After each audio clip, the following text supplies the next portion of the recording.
سيئات أعمالنا من يهد الله فلا مضل له ومن يضلله فلا هادي له وأشهد أن لا إله إلا الله وأشهد أن محمدا عبده ورسوله أما بعد فإن خير الحديث كتاب الله وخير الهدي هدي محمد صلى الله عليه وسلم وشر الأمور محدثاتها وكل محدثة بدعة وكل بدعة ضلالة وكل ضلالة في النار.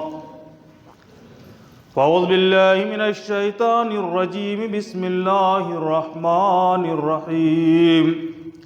قاف والقرآن المجيد بل عجبوا أن جاءهم منذر منهم فقال الكافرون هذا شيء عجيب أإذا متنا وكنا ترابا ذلك رجل بعيد قد علمنا ما تنقص الأرض منهم وعندنا كتاب حفيظ. وقال الله تبارك وتعالى في موضع آخر أعوذ بالله من الشيطان الرجيم. بسم الله الرحمن الرحيم.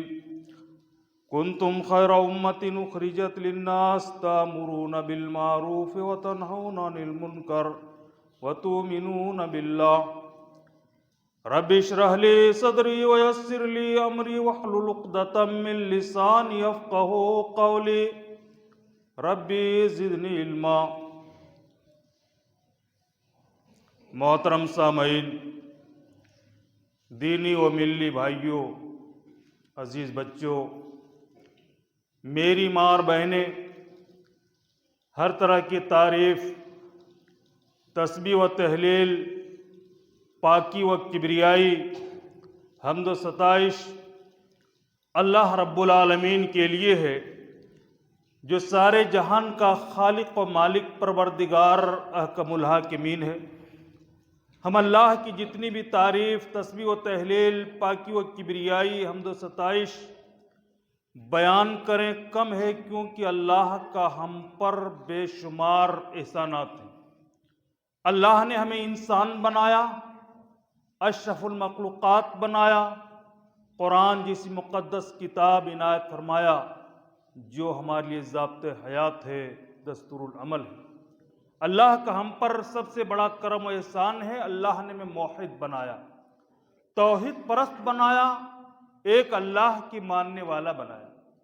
بعدہ تمام انبیاء کرام پر، خصوصاً اللہ کے آخری نبی جناب محمد رسول اللہ صلی اللہ علیہ وسلم پر ہزاروں ہزار انگنت و بے شمار درود و سلام نازل ہو، جنہوں نے ہماری رشد و ہدایت کے لیے، ہماری فلاح بہبودی کے لیے انتھک کوششیں کی، ہر طرح کے مصائب و آلام کا سامنا کیا اور ہمیں صراط مستقیم پر لا کھڑا کیا.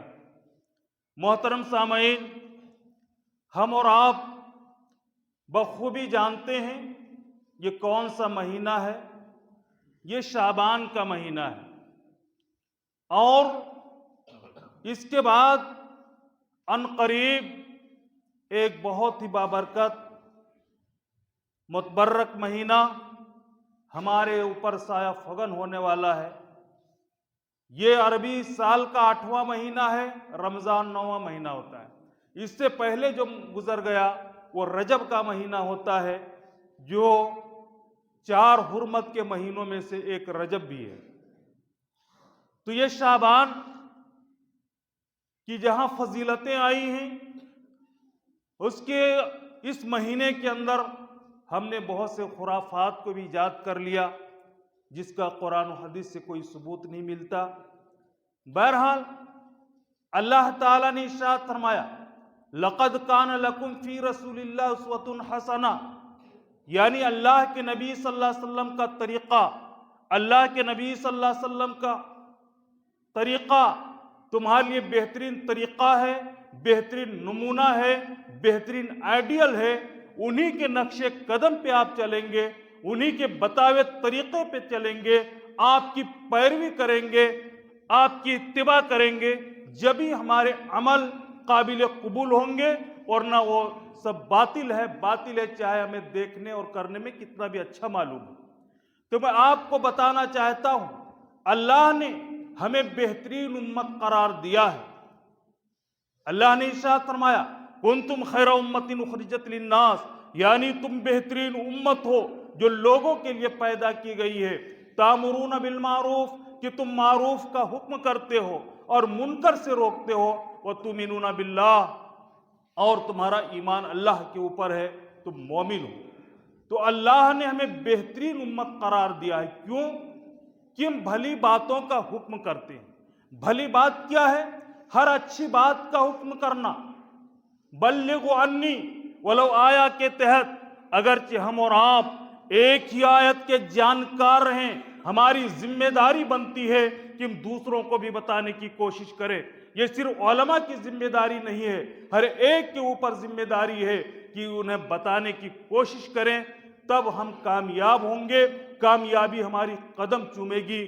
ہم خود نماز پڑھتے ہیں، دوسروں کی بھی نماز کی تاکید کریں، نماز کی تلقین کریں، تو انشاءاللہ ہمیں کامیابی ملے گی۔ اللہ تعالیٰ نے ارشاد فرمایا وَذَكِّرْ فَإِنَّ الذِّكْرَىٰ تَنفَعُ الْمُؤْمِنِينَ، اے نبی پاک جناب محمد رسول اللہ صلی اللہ علیہ وسلم، آپ نصیحت کیجئے، نصیحت مومن کے لیے کارگر ہوتی ہے۔ ہم اپنی بات کہتے رہیں، تو بہرحال اللہ نے جو ہمیں بہترین امت قرار دیا ہے وہ معروف کا حکم کرنا ہے۔ ہم خود نماز پڑھتے ہیں، ہماری بیوی، ہمارے بچے، ہمارے متعلقین اگر نماز نہیں پڑھتے، ہم سے بات پرس ہوگی، ہم سے سوال کیا جائے گا، ہم سے پوچھا جائے گا۔ علامہ احسان الہی ظہیر رحم اللہ اپنی مشہور کتاب خطبات ظہیر کے اندر تحریر فرماتے ہیں، ایک نمازی انسان جنہوں نے دنیا کے اندر بڑی نمازیں پڑھی، جو ہی اذانیں ہوتی ان کی کانوں سے صدا ٹکراتی، حی علی الصلاح، آؤ نماز کی طرف، حی علی الفلاح، اگر آپ نماز کی طرف آتے ہیں تو گویا کہ آپ کامیابی کی طرف آتے ہیں، آپ کامیاب ہو جائیں گے۔ آپ اپنے کاروبار کو ترک کر دیجئے، مسجد میں آئیے، باجماعت نماز ادا کیجئے، تو انشاءاللہ ہم کامیاب ہوں گے۔ محترم سامعین، ہم انہیں بتانے کی کوشش کریں، مگر آج ہمیں ہماری نمازوں پہ نماز چھوٹتی چلی جاتی ہے، ہمیں کوئی پرواہ نہیں، ہمیں کوئی فکر نہیں۔ آج ہم موسمی مسلمان، سردی آتی ہے، بہت سے حضرات نماز چھوڑ دیتے ہیں، نماز کے اندر تساہلی برتتے ہیں، نماز کے اندر غفلت برتتے ہیں۔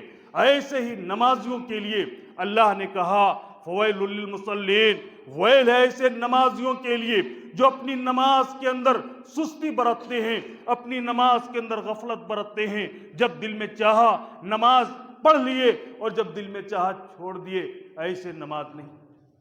ہم کہتے رہیں، ہم نبی صلی اللہ علیہ وسلم کے طریقے پہ عمل کریں، ورنہ ہم اپنی طرف سے بہت ساری چیزیں ایجاد کر کے اگر ہم ان پر عمل کریں تو قابل قبول نہیں ہوگی۔ آپ کو میں بتانا چاہتا ہوں، اللہ کے نبی جناب محمد رسول اللہ صلی اللہ علیہ وسلم معصوم عن الخطا ہیں، گناہوں سے مبرہ ہیں، پاک ہیں۔ آپ رات و دن اللہ کی عبادت کرتے ہیں۔ انبیاء کے اوپر تہجد کی نماز فرض تھی، نماز تہجد بھی انبیاء کو پڑھنی پڑتی تھی۔ آج ہمارے اوپر فرض نہیں ہے، مگر بہت افضل نماز تہجد ہے، جن کو اللہ توفیق دے، اللہ ہمیں پڑھنے کی توفیق عطا فرمائے۔ تو ہم کتنا بھی عبادت کریں، اگر اللہ کے رسول صلی اللہ علیہ وسلم کے طریقے پر نہ ہو تو مردود ہے، باطل ہے۔ یہ شعبان کا مہینہ، اللہ کے نبی جناب محمد رسول اللہ صلی اللہ علیہ وسلم نے اس مہینے کے اندر کثرت سے روزہ رکھے، کثرت سے روزہ رکھے، زیادہ تر روزہ رکھے۔ مائی عائشہ رضی اللہ تعالی عنہ بیان فرماتی ہیں کہ آپ جب اس مہینے کے اندر روزہ رکھتے تو مسلسل رکھتے، ہم میں معلوم ہوتا کہ اب افطار نہیں کریں گے، اور جب افطار کرتے چھوڑ دیتے، ترک کر دیتے، تو معلوم ہوتا کہ روزہ نہیں رکھتے۔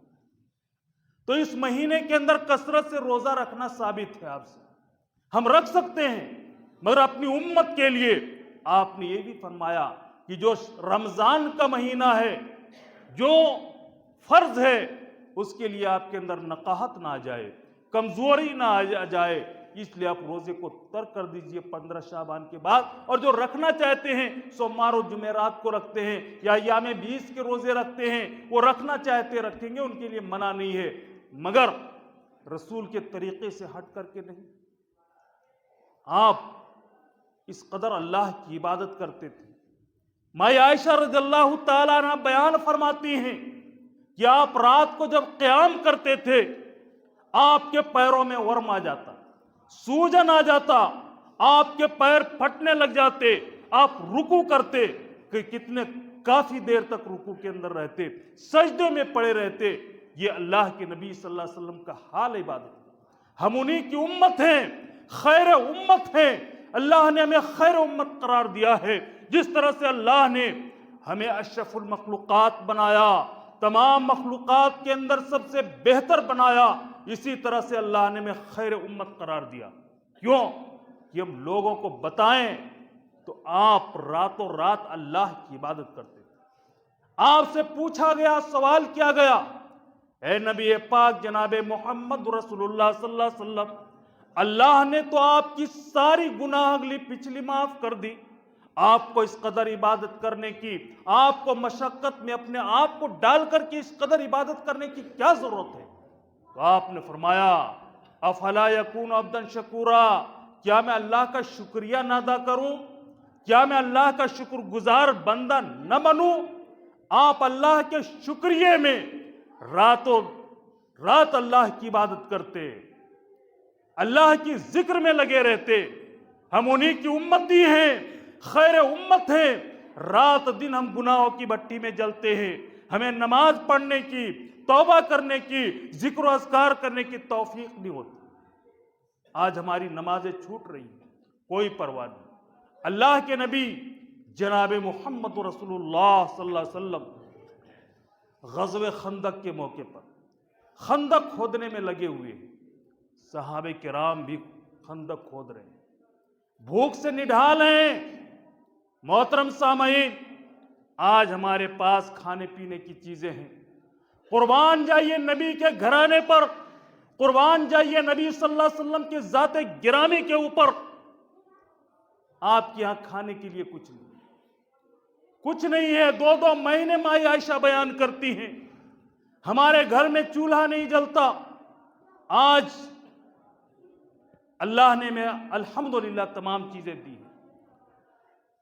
وہ اللہ کے راستے میں خرچ کرنے والے، مہمان نوازی کرنے والے مہمان نوازی کرتے تھے۔ آپ کے گھر میں کھانے کے لیے کچھ نہیں، خندق کھود رہے ہیں، پیٹ میں پتھر بندھے ہوئے ہیں۔ صحابہ کرام نے جب شکایت کی، اللہ کے نبی صلی اللہ علیہ وسلم بھوک سے نڈال ہیں، کھانے کے لیے کوئی چیز نہیں۔ اللہ کے نبی صلی اللہ علیہ وسلم نے بھی اپنے بدن مبارک کو، پیٹ مبارک کو صحابہ کرام کو بتایا کہ دیکھو میں بھی بھوکا۔ بہرحال خندق کھود رہے ہیں۔ آپ کی عصر کی نماز قضا ہو جاتی ہے، صلاۃ وسطیٰ، صلاۃ وسطیٰ۔ اللہ نے ارشاد فرمایا حافظوا علی الصلوات والصلاۃ الوسطیٰ، یعنی تم نمازوں کی محافظت کرو، خصوصاً بیچ والی نماز کی۔ ہمیں تمام نمازوں کی، 5 نمازوں کی محافظت اور جو بیچ والی نماز ہے، جو صلاۃ وسطیٰ کے نام سے یاد آتی ہے، وجہ تو یہ ہے کہ عصر کے وقت لوگ زیادہ تر مشغول اور بیزی ہوتے ہیں۔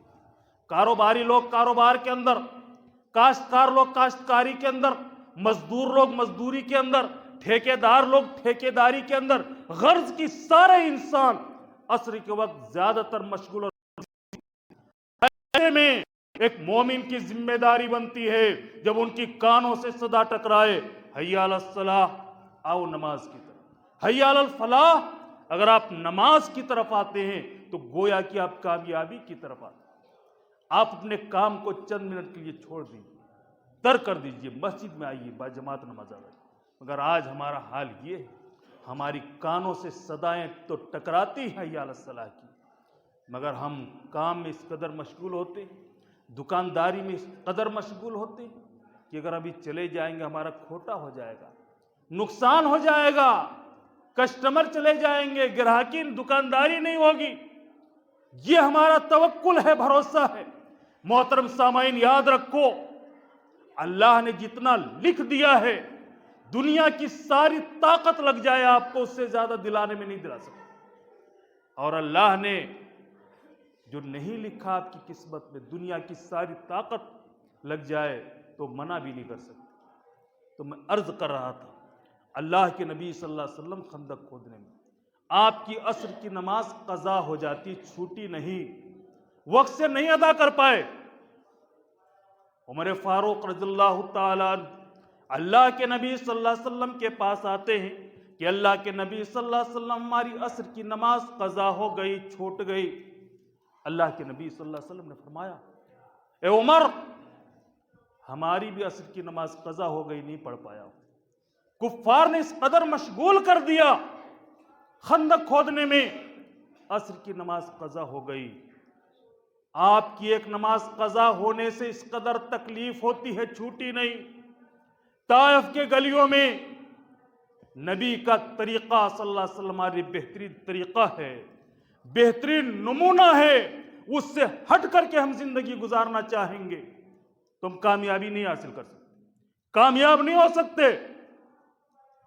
طائف کے گلیوں میں آپ کو دوڑایا گیا، آپ کو زخمی کیا گیا، آپ لہو لہان ہوئے، جوتیاں خون سے بھر گئی، بے ہوش ہو گئے، چہرے پہ پانی چھڑکا، ہوش آتا ہے،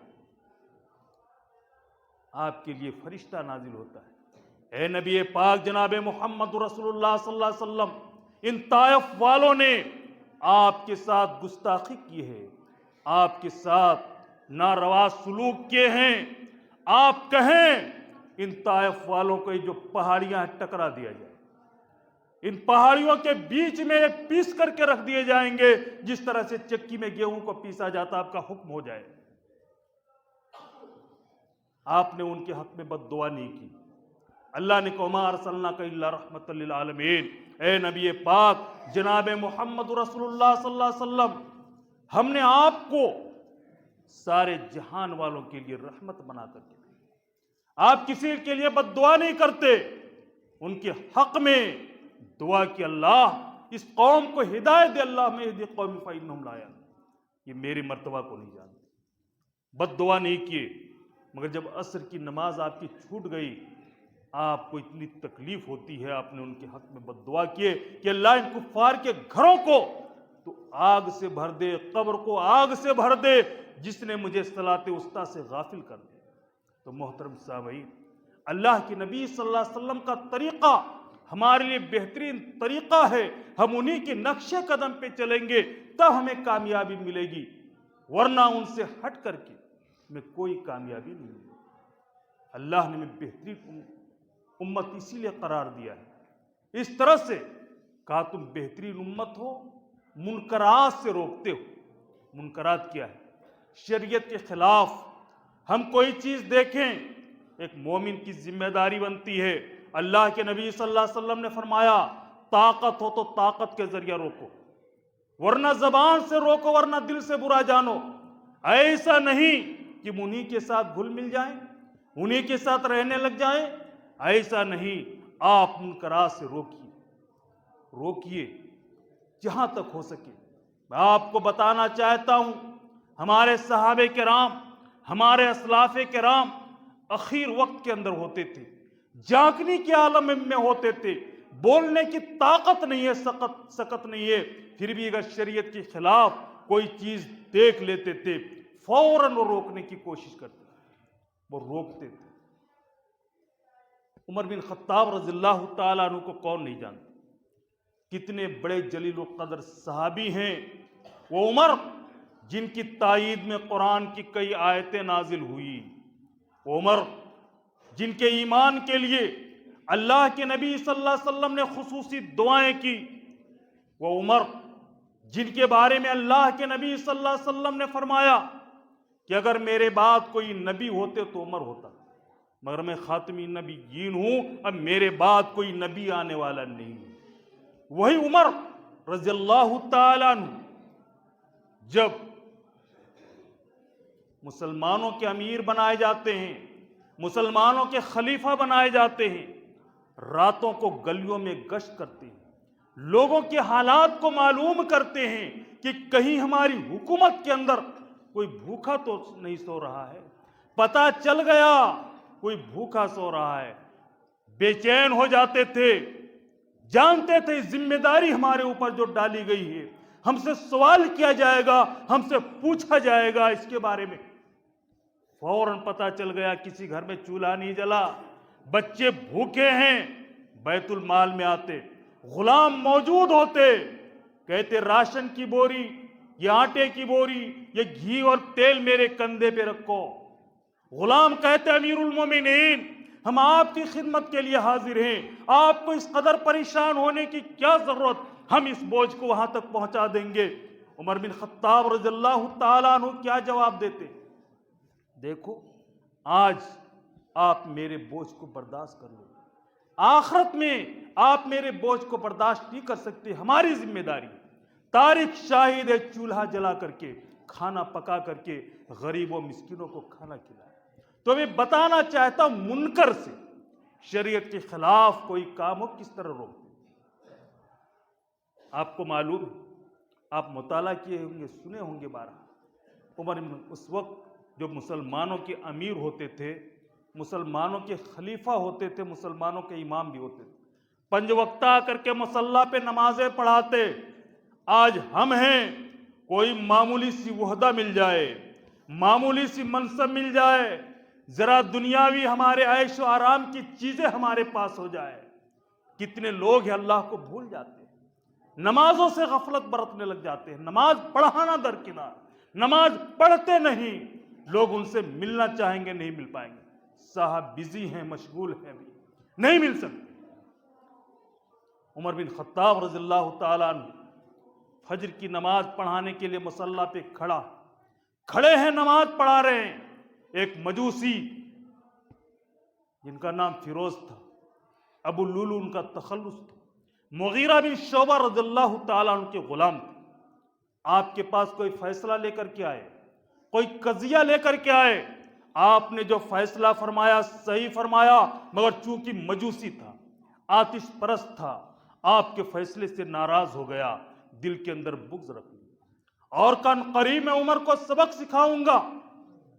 عمر بن خطاب رضی اللہ تعالیٰ عنہ بھی اللہ سے دعا کرتے تھے کہ اللہ مجھے شہادت کی موت نصیب کیجیے اور مدینے کے اندر ہماری شہادت۔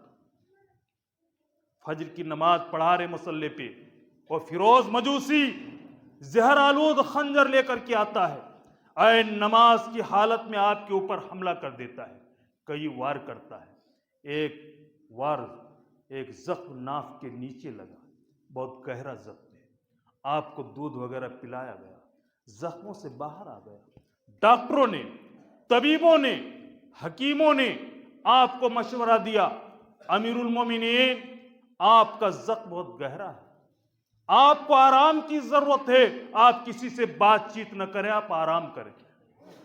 آرام فرما رہے ہیں۔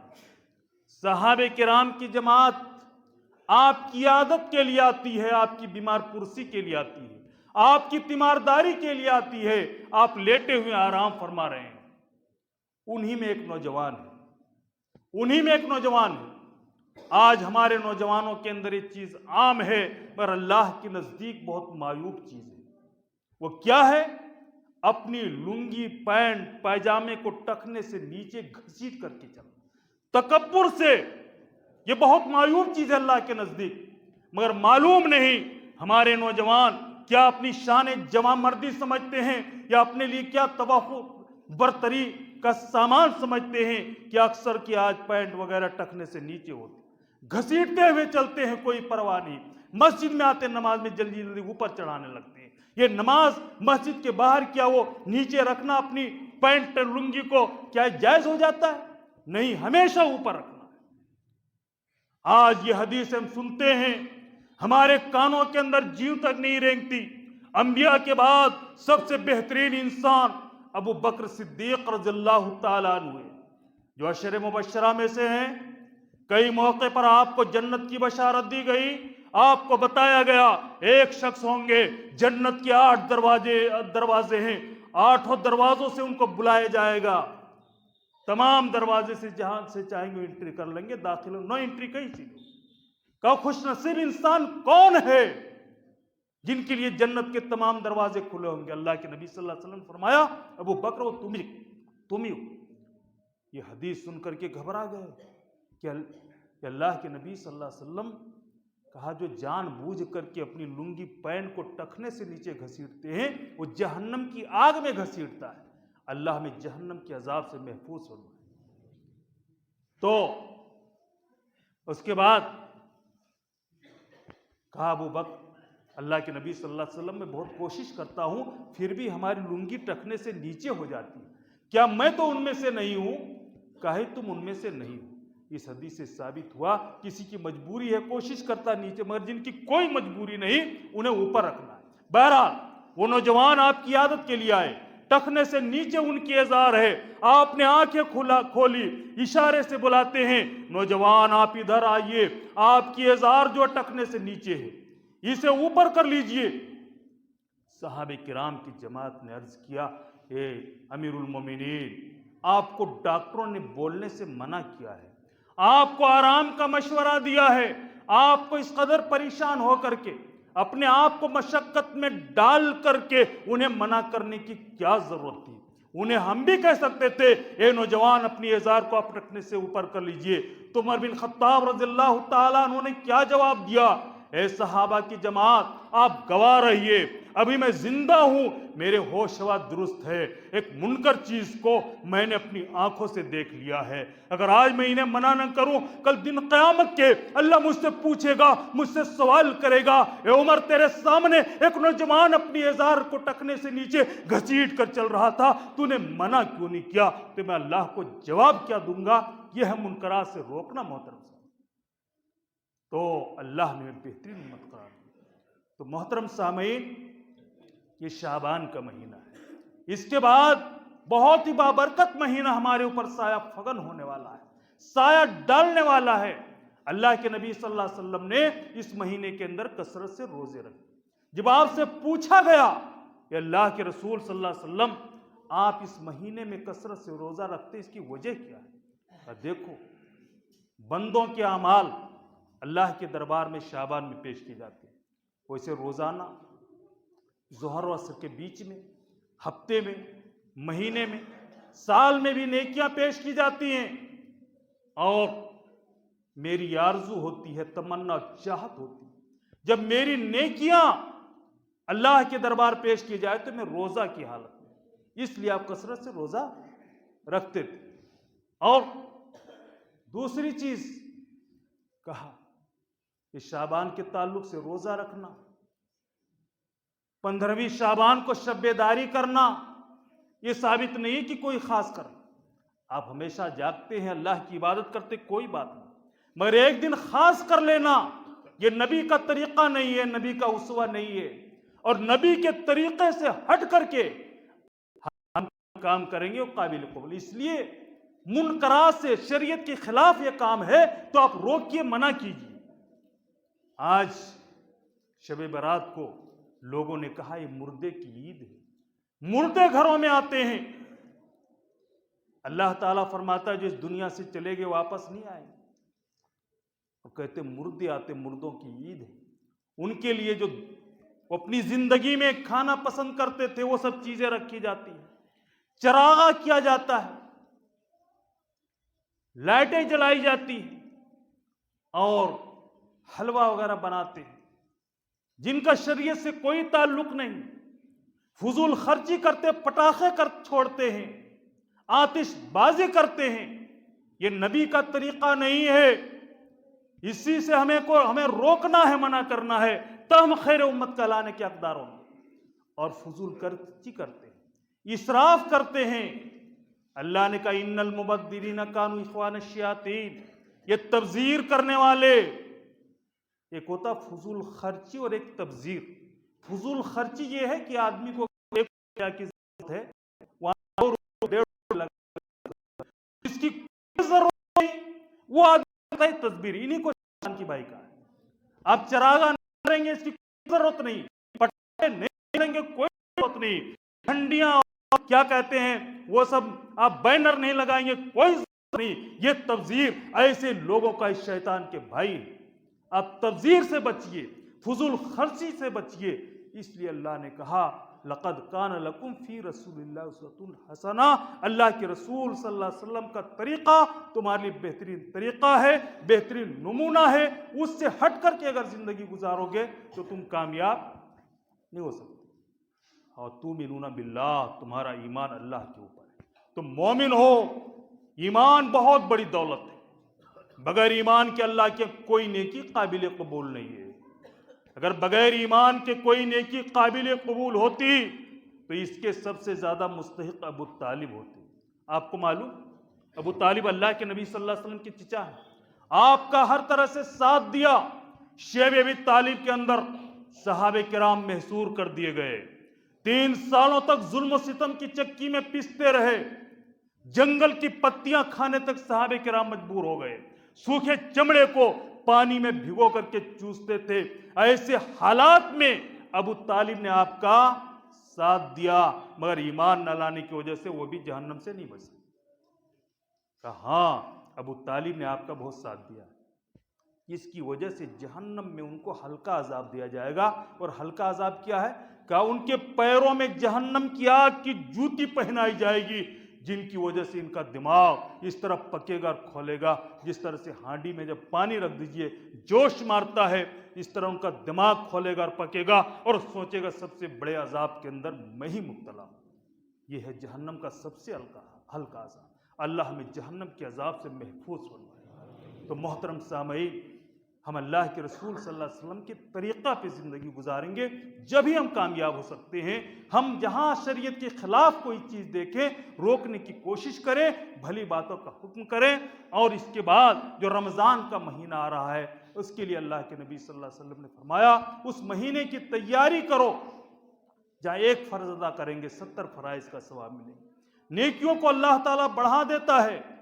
اور اس مہینے کو پانے کے لیے ہمارے سلف صالحین سالوں سال اللہ سے دعا کرتے تھے کہ اللہ تو ہمیں رمضان کا مہینہ نصیب فرما۔ اور جب رمضان کا مہینہ مل جاتا تو پھر 6 مہینہ اللہ سے دعا کرتے کہ اللہ ہم نے رمضان کے اندر جو روزے رکھے، جو تراویاں پڑھی، جو ذکر و اذکار کیے، جو صدقات و خیرات کیے، جو تلاوت قرآن کیے، جو شب داری کے راتوں کو جاگے، اسے تو قبول فرما۔ اس طرح سے سالوں سال سلف صالحین ہمارے اس مہینے کو پانے کے لیے دعا کرتے۔ تو محترم سامعین، ہم بڑے خوش نصیب ہوں گے اگر اللہ نے وہ مہینہ ہمیں نصیب فرمایا۔ اس لیے اللہ سے دعا ہے کہ اللہ ہمیں رمضان کا مہینہ نصیب فرما اور صحت و تندرستی کی حالت میں فرما۔